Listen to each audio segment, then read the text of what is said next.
পরবর্তী টার্গেট কে? কথা বলবো আজকে ইসরায়েলের পরবর্তী টার্গেট কে হতে যাচ্ছে। আমরা জানি 1947 সালের পর থেকে ইসরায়েল পুরো আরব বিশ্বকে একটি নরকে পরিণত করেছে। আরব বিশ্বে যে আগুন সেই 47 সালের পর থেকে জ্বলছে, তো জ্বলছেই, আজ অবধি তা থেমে যায়নি। ভবিষ্যতেও যে তা থামবে তার কোনো গ্যারান্টি আসলে নেই। প্রশ্ন হচ্ছে কেন নেই? কেন মধ্যপ্রাচ্যে আগুন কখনো নিভবে না বা নেভার সম্ভাবনা খুব একটা নেই? তার কারণ হচ্ছে পুরো আরব বিশ্বের মধ্যে যে একটি রাষ্ট্র ফিলিস্তিন, সেই ফিলিস্তিনের জায়গা জোর করে দখল করে ইসরায়েল একটি নতুন রাষ্ট্র বানিয়েছে পুরোপুরি পশ্চিমা সমর্থনে, সরাসরি পশ্চিমাদের সমর্থনের মধ্য দিয়ে একটি রাষ্ট্র গঠিত হয়েছে, যেটি অন্য একটি রাষ্ট্রের মধ্যে সৃষ্টি করা হয়েছে। সেই পরিপ্রেক্ষিতে পুরো আরব বিশ্ব তথা পুরো মধ্যপ্রাচ্য ইসরায়েলের এক ধরনের শত্রুতে পরিণত হয়, কারণ পুরো মধ্যপ্রাচ্য কেউই চায়নি তাদের রাষ্ট্র দখল করে অন্য কেউ রাষ্ট্র বানাক। কিন্তু মাইট ইজ রাইট নামে একটি কথা আছে, যে জোর যার মূল্য তার, সেখানে আসলে কোনো কথা চলে না। আমরা দেখতে পেয়েছি আরব বিশ্বের প্রতিটি রাষ্ট্রের সাথেই ইসরায়েল যুদ্ধ করেছে এবং প্রতিটি রাষ্ট্রকে তছনছ করে ফেলেছে, কমপ্লিটলি ডিস্ট্রয় করে ফেলেছে, এবং প্রতিটি যুদ্ধে ইসরায়েল জিতেছে। সো প্রথম থেকেই ইসরায়েল তার শত্রুকে টার্গেট করে নিয়েছে। সেই টার্গেট করেই সে তার সমরনীতি, অর্থনীতি এবং রাজনৈতিক কলাকৌশল নির্ধারণ করেছে। আমরা দেখেছি মিশর, সিরিয়া, জর্ডান, ইরাক, এই যে রাষ্ট্রগুলো আছে এদের প্রত্যেকের সাথে ইসরায়েল যুদ্ধ করেছে এবং তারা প্রত্যেকেই ইসরায়েলের টার্গেটে ছিল। অর্থাৎ বোঝাই যাচ্ছে ইসরায়েল যুদ্ধবিহীন এবং তার টার্গেটবিহীন সে আসলে টিকে থাকতে পারবে না। তাকে যে কোনো মূল্যে শত্রুকে চিহ্নিত করে একটি টার্গেট করতে হবে এবং সেই শত্রুকে চিহ্নিতকরণের মধ্য দিয়ে তাকে দুর্বল করে দেওয়া অথবা ধ্বংস করে দেয় তার মূলনীতি বা তার টার্গেট। সেই দিক থেকে বিবেচনা করলে আমরা দেখেছি মিশরকে একদম তছনছ করে দিয়ে তারপরে মিশর তার বন্ধু হয়েছে, জর্ডানও বন্ধু হয়ে গিয়েছে।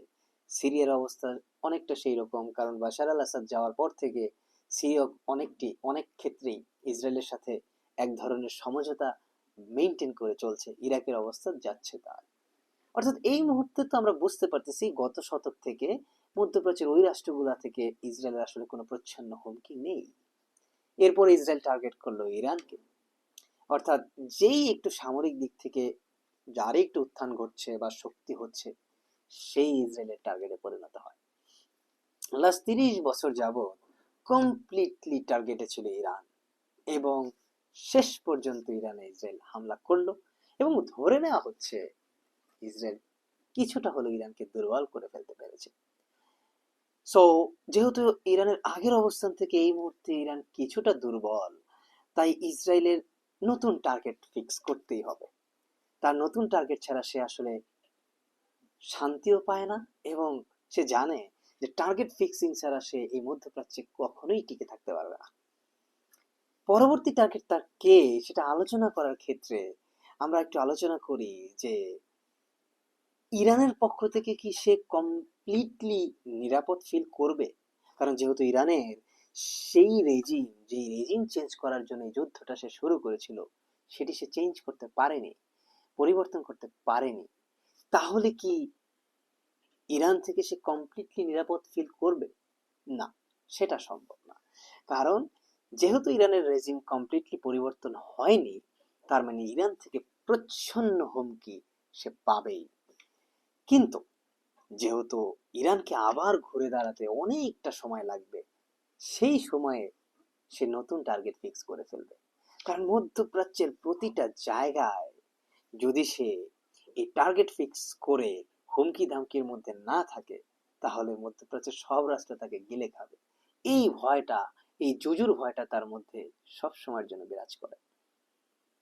সৌদি আরব, আরব আমিরাত, ওমান, কাতার, কুয়েত, ইভেন ইভেন ইয়েমেনের একটা অংশ সবসময়ের জন্য এবং লেবাননের একটা অংশ সবসময়ের জন্য ইসরায়েলকে তোয়াজ করে অথবা এক ধরনের সুসম্পর্ক বজায় রেখে তারা তাদের রাষ্ট্রীয় ক্ষমতা এবং শাসন ক্ষমতা টিকিয়ে রেখেছে বলেই তারা মনে করে।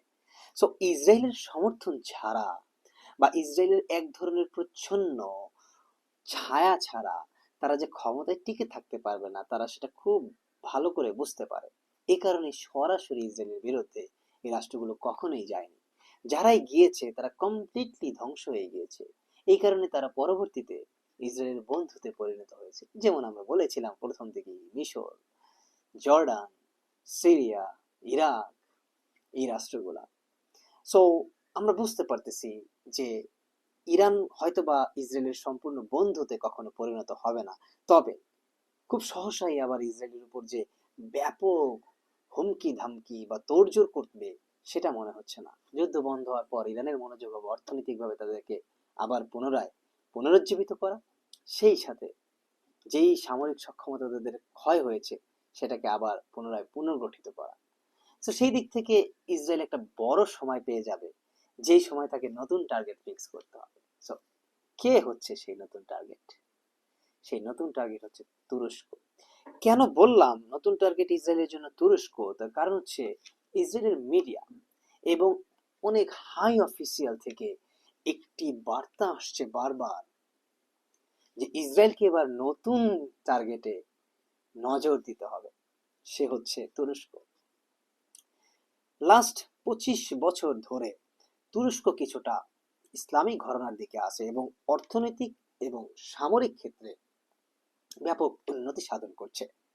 সেই সাথে রিসেপ তাইয়েপ এরদোগান মধ্যপ্রাচ্যের মুসলিম ব্রাদারহুডকে কিছুটা সমর্থন দিয়েছে, যেই কারণে ইসরায়েলের একটা ভয় সব সময়ের জন্য কাজ করছে যে কোন সময় না তুরস্ক আঞ্চলিকভাবে অনেক বেশি শক্তিশালী হয়ে ওঠে, যার ফলে ইসরায়েলের উপর একটি বড় ধরনের প্রেশার বা চাপ ফিল হয়।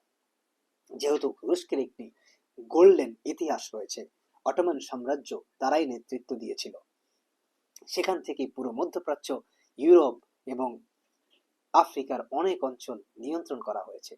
সো তুরস্কের সেই লিগেসি আবার ফিরে আসে কিনা সেই ভয়টা ইসরায়েলের রয়েছে। তাই নেক্সট টার্গেট যে তুরস্ক হতে যাচ্ছে ইসরায়েলের জন্য তাতে কোনো সন্দেহ নাই।